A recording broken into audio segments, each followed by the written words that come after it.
Olá, aluno do EJA, seja bem-vindo a mais uma aula de língua inglesa. Eu sou a professora Arice Amaro e nós já estamos na apostila de volume 3, tá? Estamos dando início agora ao tema 2. Continuamos na primeira unidade, vamos falar bastante sobre o trabalho voluntário, né, no mundo, no Brasil, mas agora a gente está na página 15, tema 2.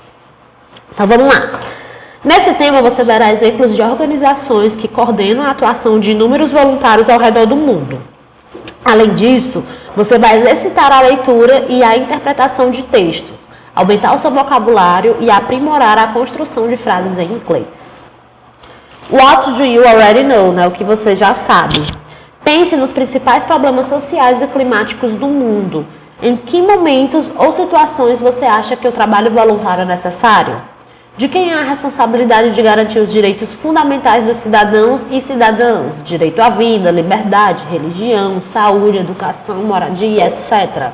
Então aqui é aquela parte, aluno, realmente para você, né, responder aí com seus conhecimentos, com as suas crenças, as suas ideologias, os seus princípios, enfim, o que vocês entendem de certo e de errado, de dever, de direito. Então, vocês refletirem um pouco sobre essas questões e responderem, né? São questões pessoais. Enfim, para vocês tentarem colocar no papel mesmo, né? Literalmente falando, as suas ideias, os seus ideais, os seus princípios de uma forma geral.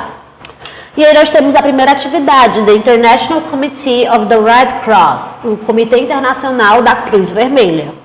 Leia o texto a seguir em inglês, utilize o Keyword Box para conferir o significado das palavras-chave.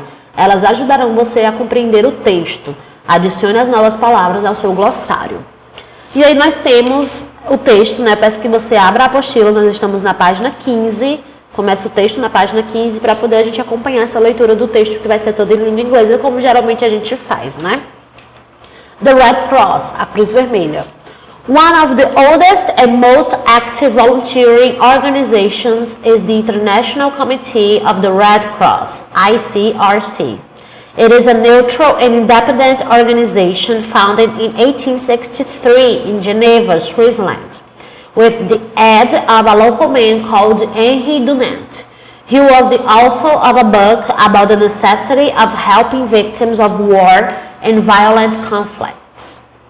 The ICRC acts on disasters, health emergencies, and war conflicts to meet the needs and to improve the lives of vulnerable people.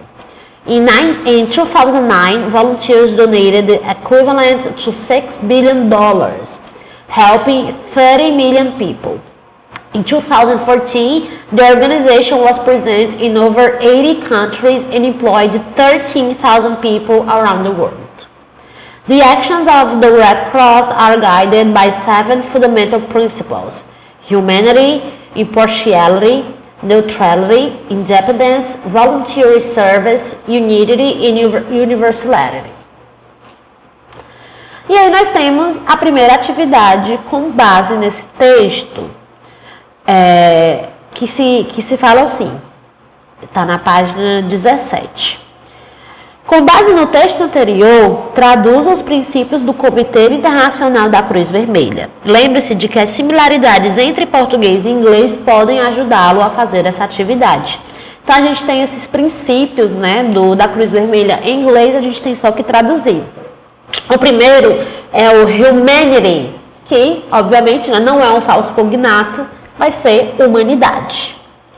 O segundo, nós temos o impartiality, que é imparcialidade.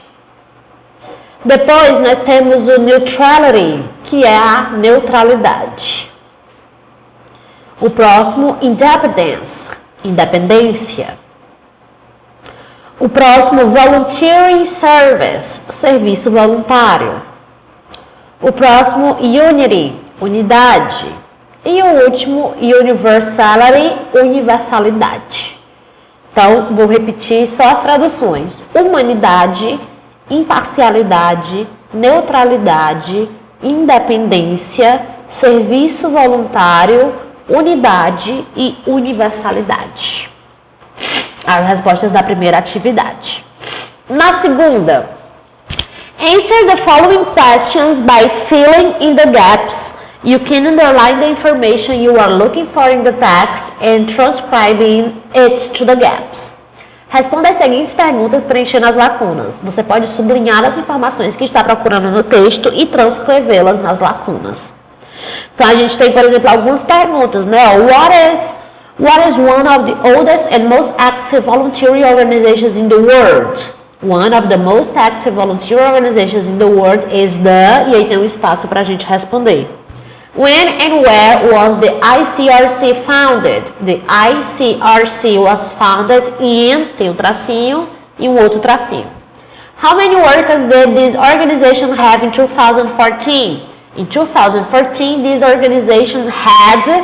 Tracinho, people working around the world. Então a gente vai lá no texto pegar essas informações para responder, né? Então, uma das primeiras perguntas, né, é qual que era uma das organizações de voluntariados mais ativas do mundo, né? Que é justamente o Comitê Internacional da Cruz Vermelha. Então a gente coloca, one of the most active voluntary organizations in the world is the International Committee of the Red Cross. A outra está perguntando mais ou menos, né, quando que foi fundado, né, essa Cruz Vermelha e aonde. Então a gente vai colocar the ICRC was founded in 1863, né, 1863, em Geneva, Switzerland, na Genebra, na Suíça. E no item C falava, né, em 2014 essa organização teve tantas pessoas trabalhando em todo o mundo, ao redor do mundo.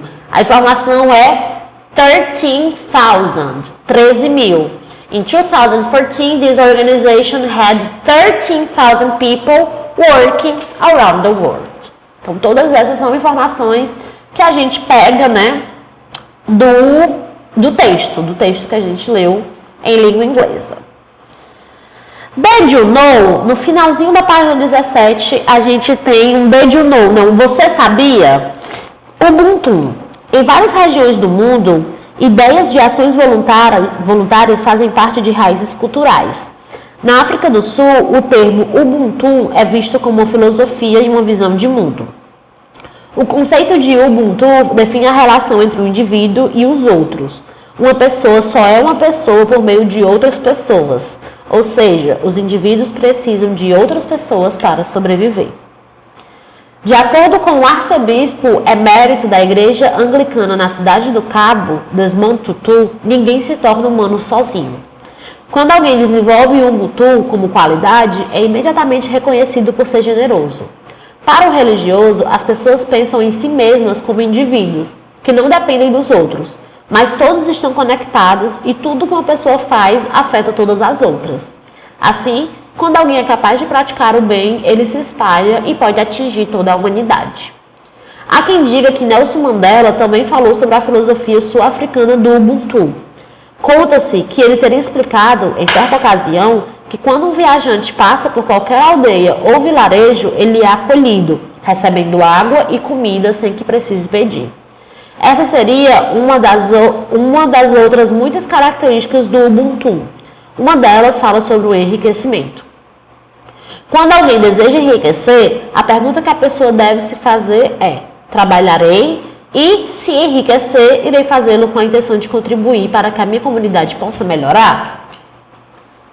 Então, né, Nelson Mandela combateu a segregação racial na África do Sul, que a gente tem a imagem, né, e a gente tem um pouco mais sobre o Ubuntu. E aí, aluno, a apostila trouxe essa informação, né, breve sobre essa religião Ubuntu.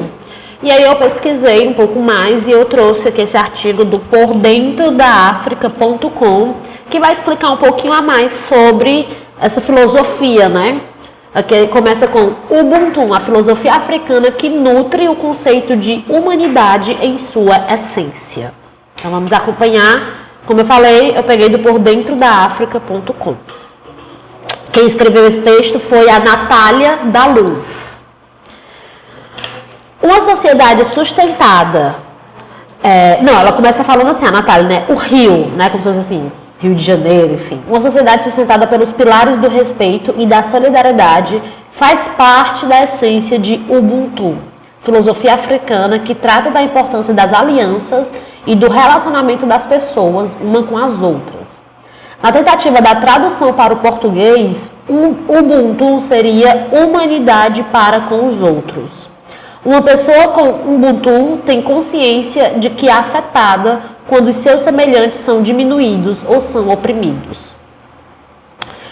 De Ubuntu, as pessoas devem saber que o mundo não é uma ilha. Abre aspas. Eu sou porque nós somos. Eu sou humano e a natureza humana implica compaixão, partilha, respeito e empatia.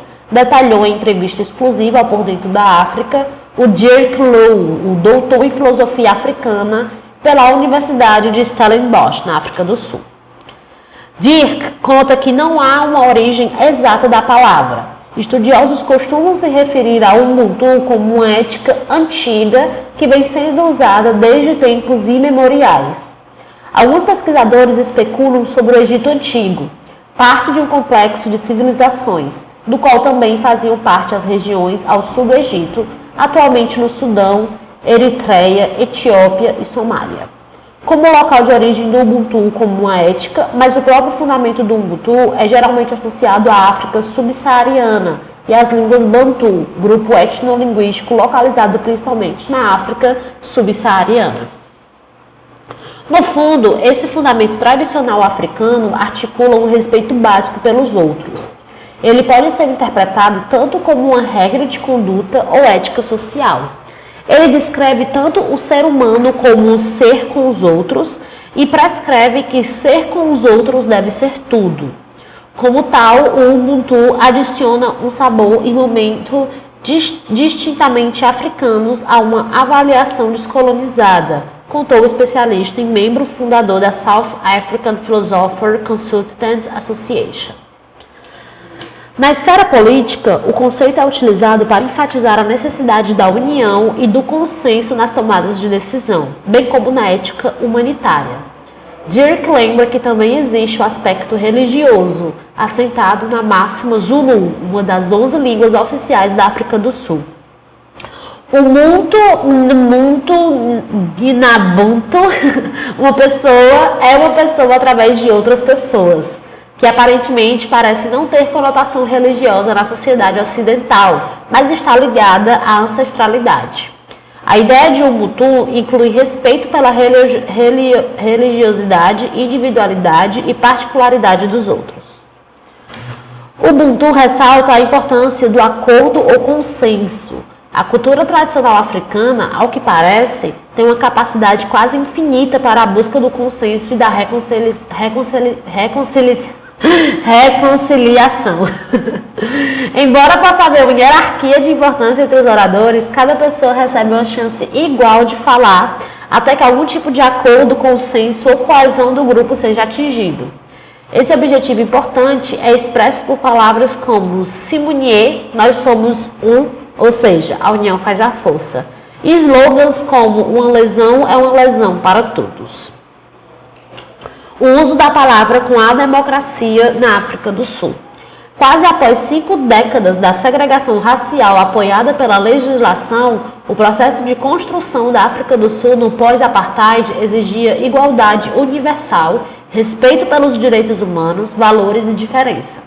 Desta forma, a ideia de Ubuntu estava diretamente ligada à história da luta contra o regime que excluía a cidadania e os direitos dos negros. Dirk conta que o Ubuntu é muito usado em contextos sobre repressão e colonialismo. Na verdade, o filósofo político Leonhard Prague destacou que, por meio da pergunta "o que é Ubuntu?", o tema africano procura autenticidade cultural e, portanto, a liberdade de um passado e presente, representada pela opressão ocidental e pelo neocolonialismo. O advento da democracia na África do Sul, em 1994, pode ter servido como um catalisador nesse sentido. Na mesma linha, Mogobe Ramos comparou o Ubuntu à verdadeira justiça para os povos indígenas conquistados nas guerras injustas do colonialismo, disse Dirk.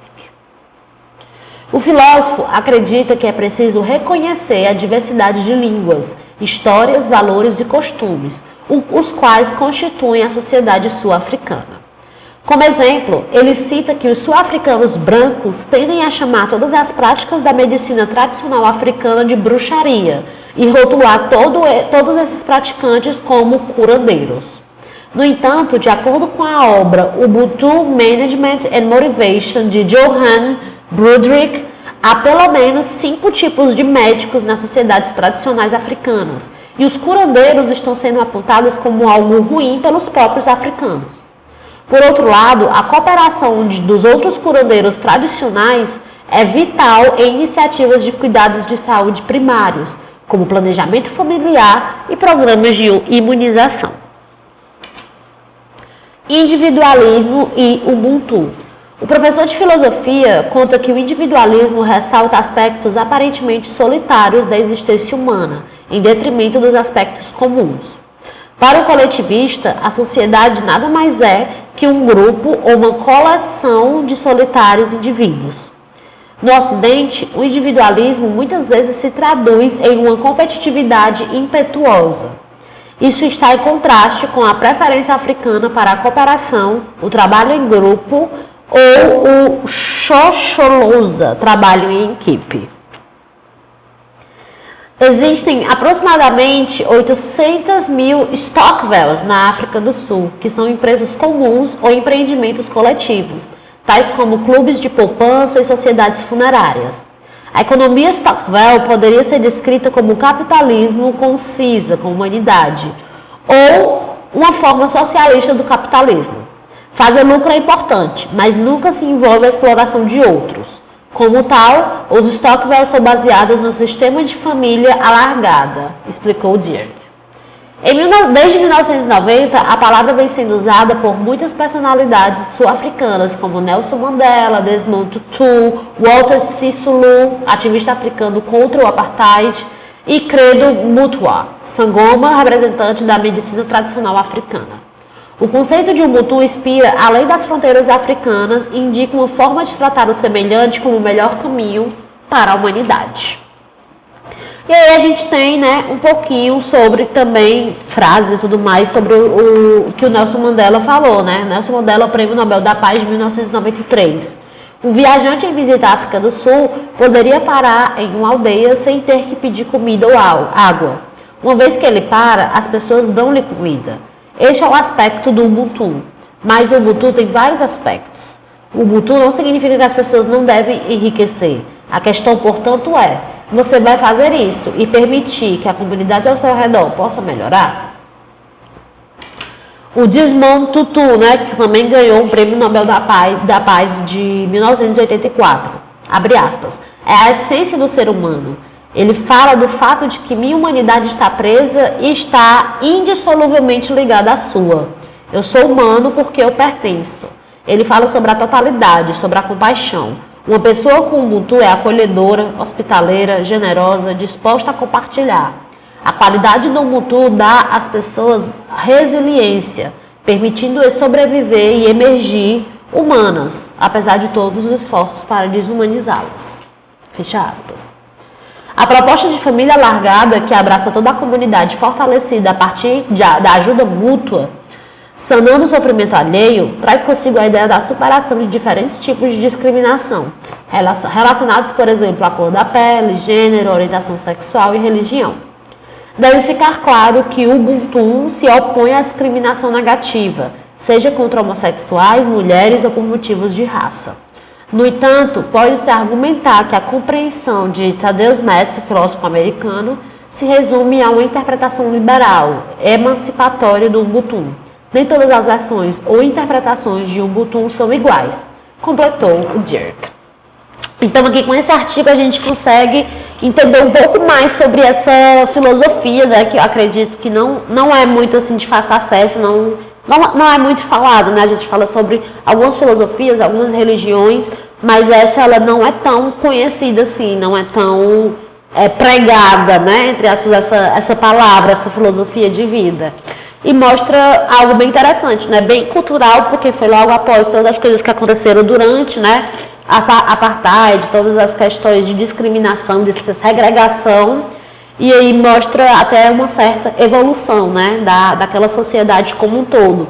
Eles se darem conta de que não é um individualismo, não é você não estar ali e é você por si mesmo, né? A gente sempre precisa do outro, seja para serviços, para um apoio emocional, uma família, para construir relações, construir famílias, enfim, para trabalhar, para vender um produto, enfim, tudo que a gente entende por sociedade vem disso, né? Vem de trocas, né? De contatos com outras pessoas. Então é uma filosofia que faz bastante sentido, né? Da empatia, da generosidade, da humildade, de ajudar os outros, de colocar também a dor do outro, se colocar um pouco no lugar da outra pessoa, né? Não pensar só em si, não ter essa carga egóica, né? Digamos assim, esse egoísmo, enfim, que não tem fim. Então é um assunto bem interessante. E aí, aluno, retornando para a apostila, na página 18, a gente tem uma segunda atividade. Studying about Amnesty International, estudando sobre a Anistia Internacional. Leia a seguir o texto em inglês, tente compreender as ideias mais importantes e não se preocupe com as palavras que você não conhece. Quando terminar, use um dicionário para pesquisá-las e as adicione ao seu glossário. E na página 19 a gente começa de fato com um texto sobre a Anistia Internacional. Amnesty International is a non-governmental organization independent of government, economic or religious ideologies and interests. Founded in 1961 by the British lawyer Peter Benenson, the organization aims at publicizing human rights violations by governments and other entities. Besides, it acts on the release of political prisoners and the assistance for their families. Currently, AI has more than 3 million supporters, members, and activists in over 150 countries and territories. The AI motto is, "Until every person can enjoy all of their rights, we will continue our efforts. We will not stop until everyone can live in dignity, until every person's voice can be heard, until no one is tortured or executed." E aí, nós temos na página 20 um exercício. Match the following excerpt from the text in English to the corresponding translation into Portuguese. Então, relacione os seguintes trechos do texto em inglês à tradução correspondente em português. Nós temos o primeiro trecho que fala assim: Amnesty International AI is a non-governmental organization independent of government, economic or religious ideologies and interests. Na segunda nós temos The organization aims at publicizing human rights violations by governments and other entities, besides an act on the release of political prisoners and assistance for their families. Na terceira nós temos Currently, AI has more than 3 million supporters, members and activists in over 150 countries and territories. E no quarto trecho nós temos We will not stop until everyone can live in dignity, until every person's voice can be heard, until no one is tortured or executed. E aí a gente tem que relacionar com as suas respectivas traduções. E as traduções nós temos. Atualmente, a AI tem mais de 3 milhões de apoiadores, membros e ativistas em mais de 150 países e territórios. A organização visa tornar pública as violações de direitos humanos por governos e outras entidades. Além disso, atua na liberação de prisioneiros políticos e na ajuda às suas famílias. Nós não pararemos até que todos possam viver com dignidade, até que a voz de cada pessoa possa ser ouvida, até que ninguém seja torturado ou executado. E a outra, a Anistia Internacional, aí é uma organização não governamental, uma ONG, independente de governos, ideologias, interesses econômicos ou religiosos. Então, para relacionar, né? A primeira, o número 1 vai estar relacionado na última tradução, né? Nós temos 4 traduções, 4 trechos. O número 1 será o último, né? Que é o que está definindo, falando o que é a Anistia Internacional. O número 2 estará também no segundo trecho da tradução. Então, nós temos 1, 2, 3, 4. O número 2 também fica na segunda. The organization aims, né? A organização visa tornar públicas as violações, direitos humanos, etc. O terceiro trecho vai se encontrar na primeira posição da tradução. Currently, AI has more than 3 million supporters, aí que vai ser, atualmente, a AI tem mais de 3 milhões de apoiadores, etc. E a última, número 4, né, ela vai se encontrar na terceira posição, que é um dos moral deles, né,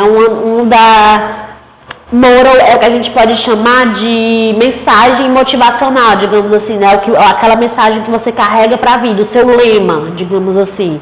É algo que, enfim, que você carrega com você uma frase assim, bem, pode ser motivacional, pode ser inspiradora, enfim, mas é algo que você carrega fortemente, que você acredita fortemente. Então, o lema deles é: nós não pararemos até que todos possam viver com dignidade, até que a voz de cada pessoa possa ser ouvida, até que ninguém seja torturado ou executado. E aí a ordem mesmo, né, de cima para baixo é 3, 2, 4 e 1. 3, 2, 4 e 1. E aí assim a gente encerra as atividades da unidade 1, tema 2. Mas aí, aluno, como a gente começou esse tema falando sobre a Cruz Vermelha, mas foi muito breve, né, só um pequeno texto, eu entrei no site mesmo oficial, cruzvermelha.org.br, para a gente saber um pouco mais sobre a história da Cruz Vermelha, sobre a origem, sobre essas questões dos princípios que a gente viu lá no começo, na neutralidade, humanidade. Então, nós vamos ler agora em português um pouco sobre essas informações. Origem. Até meados do século XIX, não existia um corpo organizado e bem estabelecido de assistência médica para os feridos em confrontos. Tampouco instituições seguras e protegidas para acomodar pessoas feridas. Em junho de 1859, o suíço Henri Dunant viajou para a Itália para encontrar-se com o imperador francês Napoleão III, com a intenção de discutir as dificuldades em fazer negócios na Argélia, então ocupada pela França. Quando ele desembarcou na região de Solferino, em 24 de junho, Dunant testemunhou um terrível combate entre as forças da França e do então Império Austro-Húngaro. Este confronto ficou conhecido como a Batalha de Solferino.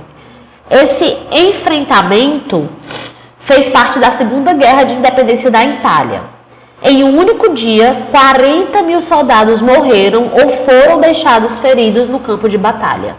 Dunant ficou chocado pelo final da batalha, com o sofrimento dos soldados feridos e a falta de atendimento médico para os feridos. Com isso, Dunant abandonou completamente a intenção original de sua viagem e, por vários dias, dedicou-se a ajudar com o tratamento dos feridos. Dunant sucedeu em organizar assistência através da motivação da população local para ajudar sem discriminação. Quando Dunant voltou a Genebra, sua cidade natal, ele decidiu escrever um livro chamado Lembranças de Solferino, que publicou com fundos próprios em 1862. Ele enviou cópias do livro para políticos e militares importantes em toda a Europa. Além de tratar vivadamente sobre suas experiências em Solferino, Dunant também advocou explicitamente a formação de um sistema voluntário nacional de assistência para colaborar no cuidado médico dos feridos em guerra. Além disso, Dunant também pediu pelo desenvolvimento de tratados internacionais para garantir a proteção de médicos neutros e hospitais de campo para os soldados feridos em batalhas. E aí um pouco da história da Cruz Vermelha brasileira. A história da Cruz Vermelha brasileira iniciou no ano de 1907, graças à ação do Dr. Joaquim de Oliveira Botelho, espírito culto e cheio de iniciativa que, inspirando-se naquilo que testemunhara em outros países, sentiu-se animado do desejo de ver, também daqui, fundada e funcionando uma sociedade da Cruz Vermelha. Junto com outros profissionais da área da saúde e pessoas da sociedade, promoveu uma reunião em 17 de outubro daquele ano na Sociedade de Geografia do Rio de Janeiro, para lançamento das bases da organização da Cruz Vermelha brasileira. Em reunião realizada em 5 de dezembro de 1908, foram discutidos e aprovados os estatutos da sociedade. Essa data ficou consagrada como a de fundação da Cruz Vermelha brasileira, que teve como primeiro presidente o sanitarista Oswaldo Cruz. O registro e o reconhecimento da entidade nos âmbitos nacional e internacional se deu nos anos de 1910 e 1912, sendo que a primeira grande guerra, né, de 1914 a 1918, constituiu-se desde seus primórdios no fator decisivo para o grande impulso que teria a nova sociedade. As Damas da Cruz Vermelha Brasileira, comitê criado por um grupo de senhoras da sociedade carioca, deu origem à seção feminina, que teria como primeira tarefa a formação do grupo de enfermeiras voluntárias. A semente, assim plantada, frutificaria, e para permitir o funcionamento de outros cursos sugeridos pela seção feminina, foi criada e inaugurada em março de 1916 a Escola Prática de Enfermagem, sob a eficiente direção de Dr. Getúlio dos Santos, na época capitão médico do Exército. Com a declaração de guerra do Brasil aos impérios centrais, a Alemanha e seus aliados, a sociedade expandir-se-ia com intensificação dos cursos de enfermagem e com a criação de filiais estaduais e municipais, cabendo a São Paulo a primazia. Em 1919, as filiais já eram em número de 16. A Cruz Vermelha Brasileira participou da constituição da Federação de Sociedade de Cruz Vermelha e do Crescente Vermelho em 1919, filiando-se a ela. Em nosso país, tornou-se instituição modelar, da forma prevista nas Convenções de Genebra, como em tempos de paz, levando ajuda à vítima de catástrofes e desastres naturais, secas, enchentes, terremotos, etc. Atua com base nos princípios fundamentais da Cruz Vermelha, que são humanidade, imparcialidade, neutralidade, independência, voluntariado, unidade e universalidade. É reconhecida pelo governo brasileiro como sociedade de socorro voluntário, autônoma, auxiliar dos poderes públicos e, em particular, dos serviços militares de saúde, bem como única sociedade nacional da Cruz Vermelha autorizada a exercer suas atividades em todo o território brasileiro. E aí um pouco sobre esses fundamentos, né, esses princípios fundamentais, digamos assim, que a Cruz Vermelha Brasileira segue. A humanidade. A Cruz Vermelha, nascida da preocupação de prestar socorro indistintamente aos feridos nos campos de batalha, esforça-se no âmbito internacional e nacional em evitar e aliviar o sofrimento humano sob qualquer circunstância. Procura não só proteger a vida e a saúde, como também respeitar o ser humano. Promove a compreensão mútua, a amizade, a cooperação e a paz duradoura entre todos os povos. Imparcialidade. A Cruz Vermelha não faz nenhuma discriminação de nacionalidade, raça, religião, condição social ou opinião política. Procura apenas minorar o sofrimento humano, dando prioridade aos casos mais urgentes de infortúnio. Neutralidade. A fim de merecer a confiança de todos, a Cruz Vermelha abstém-se de tomar partido em hostilidades ou de participar, em qualquer tempo, de controvérsias de natureza política, racial, religiosa ou ideológica. Independência. A Cruz Vermelha é independente. As sociedades nacionais, auxiliares dos poderes públicos em suas atividades humanitárias, sujeitas às leis que regem seus respectivos países, devem, no entanto, manter sua autonomia a fim de poderem agir sempre de acordo com os princípios fundamentais da Cruz Vermelha. Voluntariado. A Cruz Vermelha é uma instituição voluntária de socorros sem nenhuma finalidade lucrativa. Unidade. Só pode existir uma única sociedade de Cruz Vermelha em cada país. Ela está aberta a todos e exerce sua ação humanitária em todo o território do mesmo. E universalidade. A Cruz Vermelha é uma instituição mundial, na qual todas as sociedades têm iguais direitos e dividem iguais responsabilidades e deveres, ajudando-se mutuamente.